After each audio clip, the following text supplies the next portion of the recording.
बच्चों की क्वेरी आ गई कि 2-3 दिन तक उन्होंने वीडियो देखी नहीं, पढ़ाई नहीं की किसी भी कारणवश, तो इसलिए वो जो मनी का चैप्टर है वो एक बार आपको बताकर तब उसके क्वेश्चंस दिए थे ताकि आप एक बार उसको और अच्छे से कर लो।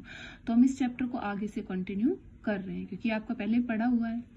ठीक है, अब आ जाइए सेकेंडरी फंक्शन। जो कमर्शियल बैंक है उनके सेकेंडरी फंक्शंस क्या है। ठीक है, इनके प्राइमरी फंक्शंस के अंदर तो क्या आता है बेटा हमारे पास, वो एक्सेप्ट करते हैं डिपॉजिट्स को और एडवांस देते हैं लोन को। अब उसके बाद में आ जाइए सेकेंडरी फंक्शंस के ऊपर। सेकेंडरी फंक्शन में सबसे पहले आपको क्या दे रखा है, ओवरड्राफ्ट दे रखा है। अब मैं एक और बात इसके अंदर बेटा आपको बता देना चाहती हूँ कि हिंदी मीडियम के अंदर देखो, हिंदी मीडियम के अंदर ये जो ओवरड्राफ्ट है ना, ये आपका किसके अंदर दे रखा है, आपका दे रखा है ये प्राइमरी फंक्शन के अंदर। तो ये मैं यहीं पर ही आपको अंडरलाइन लगाकर बता देती हूँ कि you have to write in secondary जो फंक्शन है ना आपकी, उसी के अंदर ही क्या करना है, आपने इसको लिखना है, इसको आपने मेंशन करना है। ठीक है, जैसे ये बैंक ओवरड्राफ्ट हो गया, ये भी आपने उसी में लिखना है। ठीक है, कैश क्रेडिट आपने अभी लिखना नहीं है नगद साख के बारे में। तो ठीक है, तो ये वाला जो पॉइंट है ये आप उसमें लिखोगे। मैं आपको फोटो खींच के जब इसकी सेंड कर दूंगी तो ये देख लेना एक बार अच्छे से, कभी कंफ्यूज होते रहो इनके अंदर, तो थोड़ा सा आप ध्यान देना हिंदी मीडियम वाले बच्चे इसके ऊपर।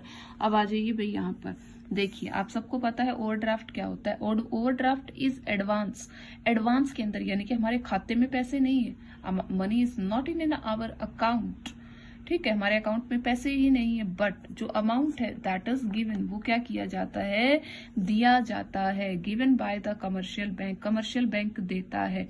अलाउइंग एक कस्टमर, अपने कस्टमर को टू ओवरड्रॉन, यानी कि ओवरड्रॉन का क्या मतलब है, उसके खाते में इतने पैसे नहीं, उससे ज्यादा पैसे वो निकाल सकता है। हिज करंट अकाउंट, अपने करंट अकाउंट से up to a agreed limit, यानी कि एक सीमा तक ही। दिस सिक्योरिटी, इस तरह की जो security of overdraft is usually financial asset.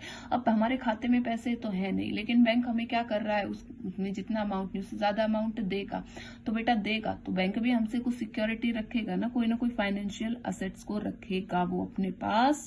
Financial assets of account holder, account holder की फाइनेंशियल असेट्स सच एज, कई बार क्या है जैसे शेयर्स हो गए, डिबेंचर्स हो गए एटसेट्रा, तो ये हमारी फाइनेंशियल असेट्स होती हैं। ठीक है, उनको क्या करता है, अपने पास रख सकता है। द रेट ऑफ इंटरेस्ट, वो जो रेट ऑफ इंटरेस्ट, अब भाई वो हमें पैसे नहीं है और उससे ज्यादा भुगतान कर रहा है, पैसे दे रहा है तो उसके ऊपर ब्याज भी वो लगाएगा। इज लोअर देन द, वो कम होता है किससे, कैश क्रेडिट से कम होता है। यानी कि जो हम क्रेडिट के अंदर उधार में जो है उससे, वैसे जो लोन लेते हैं ना नॉर्मल जो हम लोन लेते हैं उससे क्या है, कम पड़ती है। इसके बाद में आपको इसके अंदर दिया गया है as it is lesser to liquidify financial asset. तो ये बेटा क्या है, फाइनेंशियल असेट को इजीली क्या है, इजीली आसानी से लिक्विडफाई किया जा सकता है देन फिजिकल असेट्स के। बेटा फिजिकल असेट्स होती है उनको सेल करने में फिर भी थोड़ी सी दिक्कत आती है, लेकिन जो हमारी फाइनेंशियल असेट्स होती हैं दे आर इजीली सेलेबल होती है, उनको आसानी से हम सेल कर सकते है। ठीक है, हिंदी में देख लो आप लोग इसको। और ये ना इंग्लिश मीडियम वाले कंफ्यूज मत हुआ कीजिए इसको देखकर कि भाई हिंदी वाले बच्चों को ये ऐसे दे दिया गया है तो आप इसमें कंफ्यूज होके बैठ जाओ। ठीक है, आप लोगों ने बिल्कुल भी इसको देखकर कंफ्यूज नहीं होना है कि हिंदी में दे रखा है। इवन आपके लिए तो अच्छा है, आप थोड़ा सा और चीज को समझोगे। ठीक है, जब बैंक अपने ग्राहकों को ही उनकी जमा राशि से अधिक रुपए निकालने की अनुमति दे देता है तो उसे क्या है, ओवरड्राफ्ट कहते हैं। यह केवल अल्पकाल के लिए सिर्फ जो विश्वास पात्र होते हैं, चालू खाते यानी कि करंट अकाउंट के जो ग्राहक होते हैं, ठीक है, उन्हें ये सुविधाएं दी जाती है। मान लीजिए एक जमाकर्ता के बैंक में 10,000 रुपए जमा है और बैंक उसे 15,000 रुपए तक क्या है, चेक काटने का अधिकार दे देता है। तो भाई उसको अधिकार दे दिया है ना, तो उसके साथ साथ 5,000 जो रुपए है वो क्या है, रुपए जो ओवरड्राफ्ट कहलाएंगे। ओवरड्राफ्ट की राशि का अधिकार का जो अधिकार है वो सरकार की मौद्रिक नीति और जो केंद्रीय बैंक की जो ऋण नीति ग्राहक की साख ध्यान में रखकर ही क्या है किया जाता है। बेटा बैंक जो क्या होता है, जो बैंक है वो आरबीआई बैंक को क्या करते हैं, फॉलो करते हैं और आरबीआई के अकॉर्डिंग ही क्या है उनके द्वारा कार्य किया जाता है। तो जो आरबीआई है वो जो उसको क्या है लिमिट देता है, वहां पर उसी लिमिट के अकॉर्डिंग वो क्या करते हैं, फैसिलिटीज प्रोवाइड करते हैं। इसके बाद में जो सेकंड है वो हमारा आ जाता है discounting of bills of exchange. ठीक है, दिस इज, ये एक क्या है, इज अ डॉक्यूमेंट, एक ये वो डॉक्यूमेंट है जिसके अंदर acknowledging as the amount of money. अब आपको बिल्स ऑफ एक्सचेंज के बारे में पता ही है कि क्या किया जाता है जब भी क्या है क्रेडिट के अंदर से किसी प्रोडक्ट को जब खरीदा जाता है, जब हम उसको क्या करते हैं क्रेडिट के अंदर परचेज करते हैं और हमारे पास पैसे नहीं होते तो हम क्या करते हैं, जो discounting of bills of exchange है वो लिख कर दे देते हैं। और अगर व्यक्ति को समय से पहले पैसे चाहिए तो वो बैंक के अंदर ठीक है बिल को डिस्काउंट कराकर मनी को रिसीव कर सकता है। देखिए इंग्लिश हिंदी मीडियम वाले बच्चे क्या आपको दे रखा है, discounting of bills of exchange, विनिमय बिल पर कटौती करना। ठीक है, तो आपको दिया गया है बैंक जो है वो सुविधा बिलों यानी कि उसकी कटौती तत्काल ऋण क्या है दे देते हैं। तो ये पॉइंट आपने सेकेंडरी फंक्शन के अंदर ही क्या करना है, अपना राइट डाउन करना है। इसके बाद में आफ्टर दैट आ जाता है इन्वेस्टमेंट ऑफ फंड। बैंक जो क्या करते हैं, वो क्या करते हैं बेटा, बैंक इन्वेस्ट करते हैं देयर फंड, अपना पैसा 3 टाइप्स की सिक्योरिटीज के अंदर। और वो सिक्योरिटीज जो है उसमें पहली क्या आ जाती है बेटा, गवर्नमेंट की सिक्योरिटीज आ जाती है। These are the security of both the central और जो स्टेट गवर्नमेंट है दोनों की, सच है जैसे कि ट्रेजरी बिल। बेटा इसके बारे में बीएसटी में आप बड़े ही ध्यान से पढ़ोगे, आपके पास पर्टिकुलर चैप्टर आएगा। जैसे कि शेयर्स होते हैं ना, उसी तरह से ही गवर्नमेंट की कुछ सिक्योरिटीज होती है और वो गवर्नमेंट की जो सिक्योरिटीज होती है उन्हें क्या कहा जाता है, ट्रेजरी बिल कहा जाता है। ठीक है, तो वो जो ट्रेजरी बिल्स होते हैं वो क्या किए जाते हैं, इशू किए जाते हैं, जिन्हें हम हिंदी में क्या कहते हैं, जो सरकारी जो प्रतिभूतियां होती हैं उन्हें क्या किया जाता है, इशू किया जाता है। और ये गवर्नमेंट की होती है। तो बेटा गवर्नमेंट तो खुद अपनी इशू नहीं कर सकती है, तो गवर्नमेंट के स्थान के ऊपर इन चीजों को इशू कौन करता है, आरबीआई करता है। और नेशनल सेविंग सर्टिफिकेट्स, अदर जो अप्रूव्ड सिक्योरिटीज होती हैं, दीज आर अब अदर अप्रूव सिक्योरिटीज है, जैसे कि आर अंडर कौन कौन सी दे रखी है बेटा आपको, बैंकिंग रेगुलेशन एक्ट जो है 1949 है उसके हिसाब से दे रखी है। सिक्योरिटीज ऑफ, जैसे सिक्योरिटीज जो है आपके इलेक्ट्रिसिटी की, हाउसिंग बोर्ड की, डिबेंचर्स की, ठीक है, और यूटीआई एम्प्लॉयमेंट डेवलपमेंट बैंक की। तो इन सिक्योरिटीज को क्या है इसके अंदर लिया जाता है। अदर सिक्योरिटीज के अंदर प्राइवेट सेक्टर की जो आपकी इंडस्ट्रीज की होती हैं उन सिक्योरिटीज को क्या कर लिया है, ले लिया जाता है, जो गवर्नमेंट क्या करती है, इशू करती है। तो बेसिकली बेटा ये इसके गवर्नमेंट के क्या है, सेकेंडरी फंक्शन है। इसके बाद में जो गवर्नमेंट का आ जाता है एजेंसी फंक्शन, यानी कि इनके अलावा भी कुछ ऐसे फंक्शंस होते हैं जो क्या किए जाते हैं, गवर्नमेंट के द्वारा किए जाते हैं। तो बेटा आप हिंदी वाले इसके बाद में ये जो हमारा नेक्स्ट पॉइंट है आपने ये भी क्या करना है, कंप्लीट करना है। इसके बाद में नेक्स्ट जो पॉइंट है दैट इज वो आपका क्या है, आ जाता है एजेंसी फंक्शंस। तो एजेंसी फंक्शंस के अंदर कौन कौन से पॉइंट्स हैं जो कि आपने करने हैं। तो पहला आपके अंदर आ जाता है transfer of fund through these is in instrument से क्या किया जा सकता है, जो डिमांड ड्राफ्ट है, जो मेल है, टेलीग्रामिक जो है ट्रांसफर्स है, टेलीफोन से जो ट्रांसफर्स है वो पैसे क्या है इजीली ट्रांसफर किए जा सकते हैं। बैंक प्रोवाइड करता है ये फैसिलिटीज हमें फॉर चीप, यानी कि बहुत सस्ते और इजीली क्या है रिमिटेंस किया जा सकता है। पैसे को एक जगह से दूसरी जगह क्या किया जा सकता है, भेजा जा सकता है। कलेक्शन ऑफ फंड, यानी कि किसी दूसरे के स्थान पे पैसे को बैंक क्या करता है, कलेक्ट भी कर लेता है। जैसे कि अगर हमारी सैलरी आती है तो हमें थोड़ी नहीं मिलती, हमारे बैंक अकाउंट में जाती है, तो बैंक क्या करता है, हमारे बिहाफ में उसे क्या कर लेता है बेटा, कलेक्ट कर लेता है। Purchase and sale of security, share और जो डिबेंचर्स होते हैं जो कस्टमर्स के, उन्हें भी सेल एंड परचेज करने में हेल्प करते हैं। ये जो पॉइंट है ये आपका कंप्लीट डिटेल क्या हो जाएगा बेटा, पूरा चैप्टर है आपका बीएसटी के अंदर, उसमें आपको ये बताएंगे जब हम शेयर्स की जब ट्रेडिंग पढ़ेंगे स्टॉक मार्केट के अंदर का, तो किस तरह से बैंक क्या करता है, हमें हेल्प करता है उन सिक्योरिटीज को by the help of demat account, उनको हमारे प्लेस पर, हमारी जगह हम ना भी हो तब भी क्या कर सकता है, उनको सेल एंड परचेज करने में हेल्प करता है। ठीक है, कलेक्शन ऑफ द डिविडेंड भी बैंक हमारा कलेक्ट करता है। Payment of bills, insurance premium हो गए, बैंक ही हमारे बिहाफ पर क्या करता है, पेमेंट करता है, हम उस इन सर्विसेज को एक्टिवेट कर लेते हैं आप। ठीक है, एक्टिंग एज एग्जीक्यूटर और as a trustee of bills के अकॉर्डिंग भी क्या है, उसकी तरह काम करता है। और उसके बाद में क्या दे रखा है आपको, प्रोविजन दे रखा है कि क्या है, इनकम टैक्स कंसल्टेंट का भी काम करता है। मान लो हमारे अकाउंट के अंदर क्या हो रहा है, बहुत ज्यादा अमाउंट आ रहा है, तो बैंक क्या करता है, उसकी टैक्स की पेमेंट करता है हमारे हमारे बिहाफ पर क्या करता है, टैक्स की कैलकुलेशन करता है, पूरा टैक्सेशन का वो एस्टिमेशन वहां पर क्या है उससे लगाया जाता है। Miscellaneous functions, purchase and sale, miscellaneous functions के अंदर आता है कि परचेज एंड सेल्स में हेल्प करता है, फॉरेन जो सिक्योरिटीज हैं उनके अंदर। इसके बाद में आपका आता है बेटा एक main topic which is your credit creation. ठीक है, मैं आपको इसको ये अगली जो वीडियो आएगी जो कि आपकी मंडे को आएगी उसके अंदर भी मैं आपको ये जो टॉपिक है ये वेल डिटेल्ड के अंदर क्या है मैं आपको समझाऊंगी कि किस तरह से हम क्या करते हैं क्रेडिट का क्रिएशन करते हैं। क्रेडिट क्रिएशन को बेटा हिंदी के अंदर क्या कहा जाता है, साख का निर्माण कहा जाता है। तो बेटा हिंदी मीडियम वाले बच्चे देख लो, आप लोगों ने एजेंसी फंक्शंस के अंदर क्या क्या काम करने हैं। तो बेटा ये आपके यहाँ से एजेंसी फंक्शंस का टॉपिक शुरू हो जाता है, ये आपने क्या करना है, राइट डाउन करना है। पॉइंट्स आपके बहुत सारे क्या हैं इसके अंदर दे रखे हैं, तो मैं अंडरलाइन कर देती हूँ कौन कौन से। ठीक है, ये करने ज्यादा आप इसके अंदर लिख सकते हो, यहाँ तक ही है, ज्यादा इससे ज्यादा ये नहीं है। ठीक है, अब इसके अंदर मुझे आपको जो टॉपिक बताना है दैट इज साख का जो निर्माण है आपका वो बताना है। बेटा हिंदी के अंदर ना ये दे नहीं रखा है आपका। ठीक है, साख का निर्माण किस प्रकार से किया जाता है।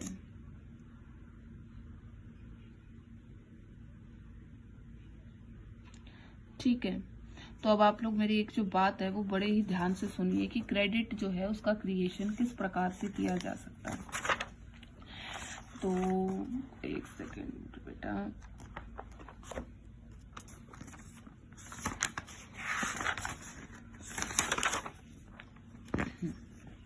देखिए how do we do credit creation, किस प्रकार से क्या है हमारे द्वारा क्रेडिट का क्रिएशन किया जाता है। एक सेकेंड,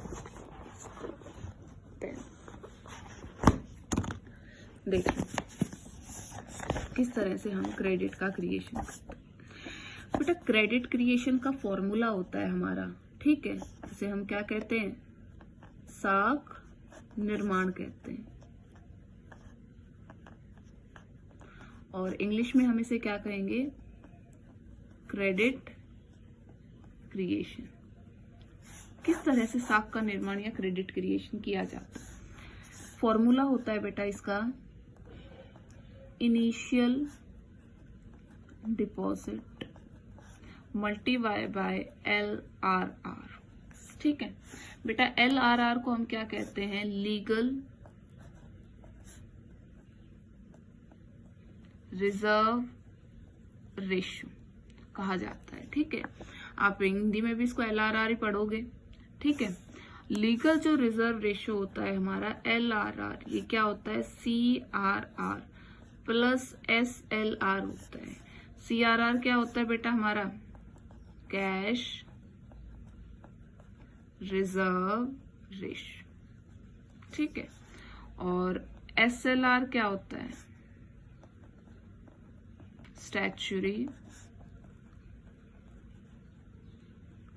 लिक्विडिटी रेशियो।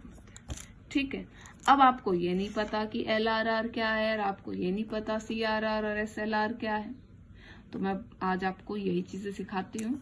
ठीक है बेटा जी, हमारे पास जितना भी क्या होता है अमाउंट, हम उस अमाउंट को जो हमारे पास क्या है अनयूज्ड है, क्या है नॉन यूज्ड जो अमाउंट होता है, that is deposited by us in the bank. हम क्या करते हैं, उस पैसे को बैंक में डिपॉजिट कराते हैं, होते हैं ना, तो बैंक के पास ही सारा पैसा हमारा क्या हो गया, डिपॉजिट हो जाता है। अब बैंकों के ऊपर जो सबसे बड़ा क्या है, बैंक है, बैंकों के ऊपर जो सबसे बड़ा बैंक है वो क्या है, that is RBI।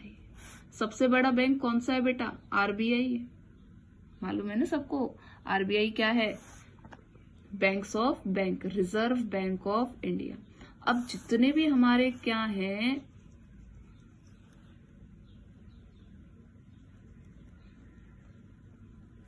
Commercial bank, जितने भी हमारे क्या हैं कमर्शियल बैंक, वो सारे कमर्शियल जो हमारे बैंक है वो किसके रूल्स एंड रेगुलेशंस के अकॉर्डिंग काम करते हैं, all our commercial banks work according to the rules and regulations of RBI.